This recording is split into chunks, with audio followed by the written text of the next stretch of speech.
आप देख रहे हैं इंडिया टाउन न्यूज, भारत की बात। नमस्कार, आप देख रहे हैं इंडिया टाउन न्यूज और मैं हूं आपके साथ सुधीर मिश्रा। स्वागत है आपका हमारे खास बुलेटिन राजधानी सरकारधानी में, जहां हम आपको छत्तीसगढ़ की महत्वपूर्ण खबरों से रूबरू कराएंगे। तो चलिए बुलेटिन की शुरुआत करते हैं, लेकिन उससे पहले एक नजर आज की हेडलाइंस पर। मुख्यमंत्री ने बिरहोर महिलाओं को सौंपी पक्के आवास की चाबी। पीएम आवास को बताया सरकार की जनहितैषी योजना। खुशी से खिल उठे हितग्राहियों के चेहरे। आदिवासी छात्र नेताओं ने की राहुल गांधी से मुलाकात। छत्तीसगढ़ की कई प्रमुख समस्याओं पर हुई चर्चा। बैठक में उठा हसदेव का मुद्दा। अब नक्सलियों का कोई नया जनरल नहीं बन पाएगा। आईजी सुंदरराज ने दी नसीहत। आत्मसमर्पण या मौत का अल्टीमेटम। रायपुर में युक्तियुक्तकरण के खिलाफ शिक्षकों का जंगी प्रदर्शन। मंत्रालय का करेंगे घेराव। 23 संगठन होंगे शामिल। सीएम साय ने अधिकारियों को दी सख्त चेतावनी। राजस्व रिकॉर्ड का बड़ा फैसला। गलती करने वाले अधिकारियों के खिलाफ होगी कड़ी कार्रवाई। अब खबरें विस्तार से। मुख्यमंत्री विष्णुदेव साय ने रायगढ़ में समीक्षा बैठक के बाद प्रधानमंत्री आवास योजना के तहत विशेष पिछड़ी जनजाति की महिलाओं सहित 5 महिलाओं को पक्के मकान की चाबियां सौंपी। इस अवसर पर उन्होंने धर्मजयगढ़ विकासखंड की कीदा गांव की बिरोहर जनजाति की दिलमत बाई, गुरुवारी बाई और सानीरो बाई को उनके नए आवास की चाबियां प्रदान की। मुख्यमंत्री ने कहा कि प्रधानमंत्री आवास योजना गरीबों को पक्का घर उपलब्ध कराने की एक महत्वपूर्ण और जनहितैषी योजना है। सरकार की प्राथमिकता है कि हर पात्र व्यक्ति को सम्मानपूर्वक जीवन जीने के लिए आवास मिले। इसके तहत अब तक बड़ी संख्या में जरूरतमंद परिवारों को लाभ पहुंचाया गया है और छूटे हुए पात्र हितग्राहियों को आवास +2 योजना के माध्यम से आवास मिलेंगे। लोकसभा में विपक्ष के नेता राहुल गांधी ने आदिवासी छात्र नेताओं ने 10 जनपद पंचायत में मुलाकात की। इस दौरान छत्तीसगढ़ की कई प्रमुख समस्याओं पर चर्चा हुई। एनएसयूआई के प्रदेश उपाध्यक्ष और मरवाही के पूर्व जिला पंचायत सदस्य शुभम पेंड्रो ने मरवाही वन मंडल के हाथियों के आतंक की समस्या उठाई। उन्होंने बताया कि इस क्षेत्र का जनजीवन प्रभावित हो रहा है। आपको बता दें कि बैठक में हसदेव के जंगलों की आदिवासी नेताओं ने बस्तर की स्थिति पर चिंता जताई है। उन्होंने बताया है कि वहां निर्दोष आदिवासियों को नक्सल बताकर प्रताड़ित किया जा रहा है। नेताओं ने आरोप लगाया है कि एनआईए बदले की भावना से कांग्रेस समर्थक आदिवासियों को जेल में डाल रही है। युक्तियुक्तकरण के नाम पर स्कूल बंद किए जा रहे हैं। राहुल गांधी ने सभी मुद्दों को गंभीरता से लिया। उन्होंने जल्द ही छत्तीसगढ़ का दौरा करने का आश्वासन भी दिया है। छत्तीसगढ़ पुलिस ने दावा किया है कि 21 मई को अबुजबाड़ के जंगल में मारे गए माओवादियों के जनरल सेक्रेटरी बसवा राजू के बाद अब संगठन में कोई भी नया नेता नहीं उभर पाएगा। बस्तर रेंज के आईजीपी सुंदरराज ने कहा है कि बचे हुए नक्सली कमांडरों के पास अब सिर्फ 2 विकल्प है, या तो आत्मसमर्पण करें या फिर बसवा राजू की तरह मारे जाएं। कि बसवा राजू माओवादियों का आखिरी जनरल सेक्रेटरी था। नेतृत्व के बिखराव के कारण अब कोई नया नेता नहीं बन पाएगा। हमारी टीमें अन्य बचे हुए नक्सली कमांडरों का पीछा कर रही है। पुलिस अधिकारी ने कहा है कि नक्सलियों का मनोबल पूरी तरह से टूट चुका है। कई बड़े नक्सली नेता पुलिस से संपर्क कर आत्मसमर्पण करने की इच्छा जाहिर कर रहे हैं। पिछले 2-3 साल में नक्सलियों ने अपने संसाधनों, शक्ति और कैडर का भारी नुकसान उठाया है। छत्तीसगढ़ सरकार ने शिक्षकों के विरोध के बीच युक्तियुक्तकरण का आदेश जारी कर दिया है। जारी आदेश के मुताबिक लोक शिक्षण संचालनालय द्वारा प्रस्तुत प्रस्ताव को मान्य करते हुए ई संवर्ग के 5,849 और टी संवर्ग के 4,614 इस प्रकार कुल 10,463 शालाओं के युक्तियुक्तकरण करने का निर्णय लिया है। विरोध में शिक्षक संघ मंत्रालय का घेराव करेंगे। इस विरोध में प्रदर्शन में प्रदेश भर के शिक्षकों के करीब 23,000 संगठन या 23 संगठन एक साथ होंगे। बता दें कि शिक्षकों में 2008 के सेटअप में बदलाव को लेकर जबरदस्त आक्रोश है। वे लगातार युक्तियुक्तकरण की प्रक्रिया को रद्द करने की मांग कर रहे हैं। शिक्षक संगठनों का कहना है कि युक्तियुक्तकरण की प्रक्रिया में पारदर्शिता की कमी है और इसके चलते शिक्षकों के साथ साथ छात्रों की पढ़ाई भी प्रभावित होगी। राष्ट्रपति द्रौपदी मुर्मू द्वारा बस्तर अंचल के गढ़ बेंगाल निवासी पंडी राम मंडावी को वर्ष 2025 के पद्म सम्मान से अलंकृत किया गया है। यह सम्मान उन्हें जनजाति वाद्य यंत्र निर्माण और काष्ठ शिल्प कला के क्षेत्र में उनके अद्भुत और उल्लेखनीय योगदान के लिए प्रदान किया गया। मंडावी द्वारा पारंपरिक गोंड और मुरिया समाज की सांस्कृतिक धरोहर को सहेजने और आगे बढ़ाने के लिए किए गए प्रयासों ने न केवल बस्तर की कला को राष्ट्रीय मंच दिया, बल्कि आने वाली पीढ़ियों के लिए एक प्रेरणा का स्रोत भी प्रस्तुत किया।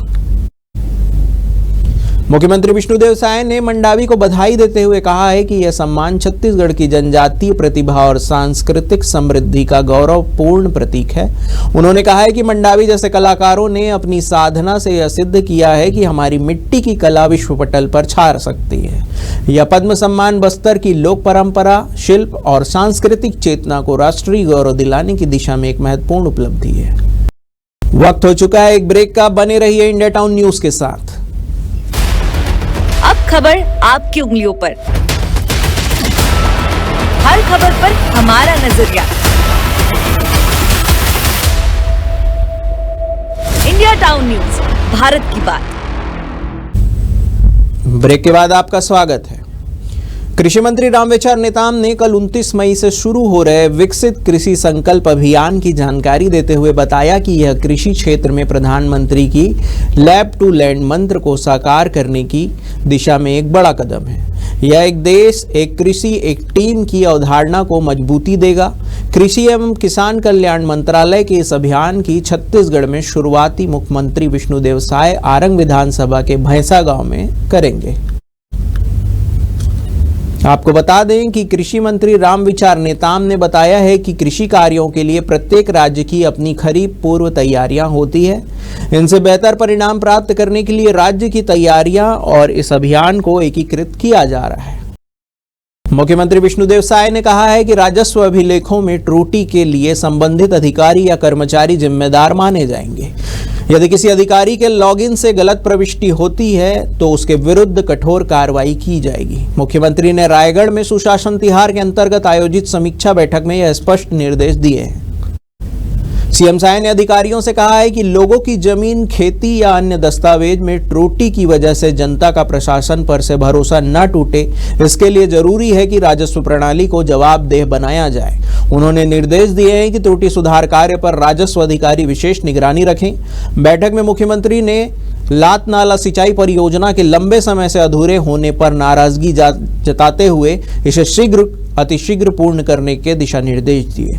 साथ ही अटल सिंचाई योजना के तहत लंबित सभी परियोजनाओं को प्राथमिकता से पूर्ण करने को कहा गया है। गुड़मर्रा अभ्यारण्य क्षेत्र के अंतर्गत आने वाले 26 गांवों में भूमि रजिस्ट्री पर लगे प्रतिबंध को हटाने के भी निर्देश मुख्यमंत्री ने दिए। हाईकोर्ट ने शहर में पब्लिक ट्रांसपोर्ट की बदहाली और सिटी बस शुरू नहीं होने को लेकर स्वतः संज्ञान लिया है। मामले की सुनवाई करते हुए डिवीजन बेंच ने ट्रांसपोर्टिंग व्यवस्था दुरुस्त करने के दिशा निर्देश दिए हुए सरकार से जवाब मांगा है कि ई बस शहरों में कब तक शुरू होगी। सुनवाई के दौरान कोर्ट में खटारा बसें चलने पर वाहनों के फिटनेस और यात्री सुविधाओं का मुद्दा भी उठाया गया। निगम और शासन की ओर से बताया गया है कि सिटी बस खरीदी प्रक्रिया जारी है, इसके बाद सुविधा युक्त सिटी बसें चलने लगेगी। कोर्ट ने शपथ पत्र में यह बताने के लिए कहा है कि सिटी बसें कब तक शुरू हो जाएगी। इस मामले में अगली सुनवाई जून में होगी। सारगांव सामुदायिक स्वास्थ्य केंद्र की अव्यवस्था पर कलेक्टर भड़क उठे। दरअसल कलेक्टर कुंदन कुमार और पुलिस अधीक्षक भोजराम पटेल अचानक निरीक्षण पर पहुंचे। इस दौरान अस्पताल में गंदगी, अव्यवस्था और स्टाफ की लापरवाही सामने आई, जिसमें अधिकारियों ने गहरी नाराजगी जताई है। निरीक्षण के समय प्रभारी चिकित्सक अधिकारी डॉक्टर शबाना परवीन ड्यूटी से अनुपस्थित पाई गई, जबकि डॉक्टर सत्येंद्र जायसवाल अस्पताल में मौजूद थे। अस्पताल में के पुरुष, महिला, इमरजेंसी और लेबर वार्ड सहित फार्मेसी तक फैली अव्यवस्था ने अधिकारियों को चौंका दिया। स्थिति को गंभीर मानते हुए कलेक्टर ने तत्काल प्रभाव से डॉक्टर शबाना परवीन को प्रभारी पद से हटाने और डॉक्टर सत्येंद्र जायसवाल को जिम्मेदारी सौंपने के दिशा निर्देश दिए। साथ ही दोनों डॉक्टरों को कारण बताओ नोटिस जारी करने के निर्देश भी दिए गए हैं। छत्तीसगढ़ के संवेदनशील मुख्यमंत्री विष्णुदेव साय सरकार ने 2600 से अधिक बीएड अर्हताधारी बर्खास्त सहायक शिक्षकों को सहायक शिक्षक विज्ञान प्रयोगशाला के पद पर समायोजन कर उनके जीवन में खुशियां लौटाई है। ऐसे मानवीय और ऐतिहासिक निर्णय इससे पहले किसी सरकार ने नहीं लिए थे।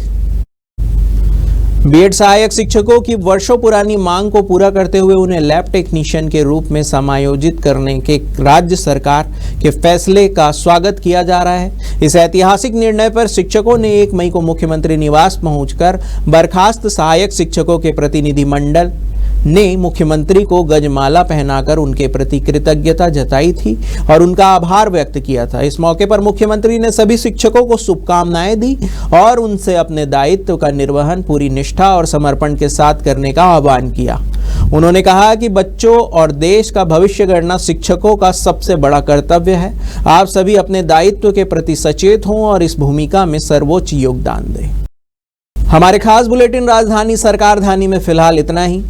तमाम खबरों के लिए बने रहिए इंडिया टाउन न्यूज के साथ। नमस्कार। आप देख रहे हैं इंडिया टाउन न्यूज, भारत की बात।